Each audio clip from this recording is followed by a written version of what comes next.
Español 3, Unidad 8, Lección A, Gramática. The verb doler. The verb doler means to hurt, and it works like gustar and uses indirect object pronouns like me, te, le, nos, os, and les, and it has two forms. Duele for singular body parts and duelen for plural body parts. For example, me duele el brazo, my arm hurts. A Ana le duelen los pies, Ana's feet hurt. Now let's look at tener plus dolor de.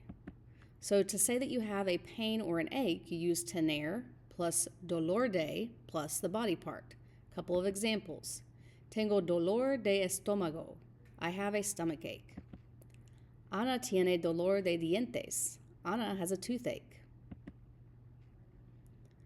Now, definite articles with body parts are important. When talking about body parts, you use definite articles, el, la, los, and las, instead of the possessive adjectives like me, tu, su, etc. For example, me duele la mano, my hand hurts. A él le duelen los hombros, his shoulders hurt. Now let's discuss the perfect tenses.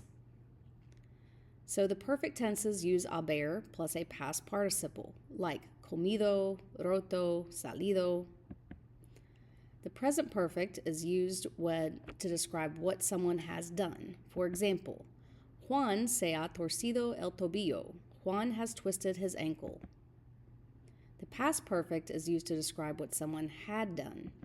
For example, ya lo había torcido antes. He had twisted it before.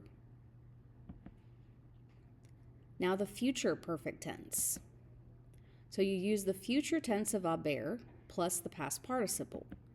You use it to say what will have happened by a certain point. For example, para mañana ya habré terminado el tratamiento. By tomorrow I will have finished the treatment. Cuando llegue el doctor, ya le habrán dado medicina. When the doctor arrives, they will have already given him medicine.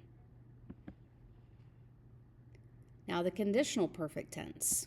You use the conditional tense of haber plus the past participle. You use it to say what would have happened if something else had happened. For example, habría ido al hospital, pero no fue necesario. I would have gone to the hospital, but it wasn't necessary. El médico me habría puesto una inyección, pero no tenía fiebre. The doctor would have given me a shot, but I didn't have a fever. Now let's discuss hacer plus time expressions. So to say how long something has been happening or how long ago something happened, you would use the question, ¿Cuánto tiempo hace que? Plus a verb in the present or preterite tense. And then to answer, hace plus a period of time plus que plus a verb in the present or preterite tense. So an example of the question, ¿Cuánto tiempo hace que estás enfermo? How long have you been sick? A response example, hace 2 días que me caí. I fell 2 days ago. To describe how long something had been happening in the past, you would use this, hacía plus time, a period of time, plus que plus a verb in the imperfect. A couple of examples, hacía 3 horas que esperaba al médico. I had been waiting for the doctor for 3 hours. Hacía una semana que no dormías bien. You hadn't been sleeping well for a week.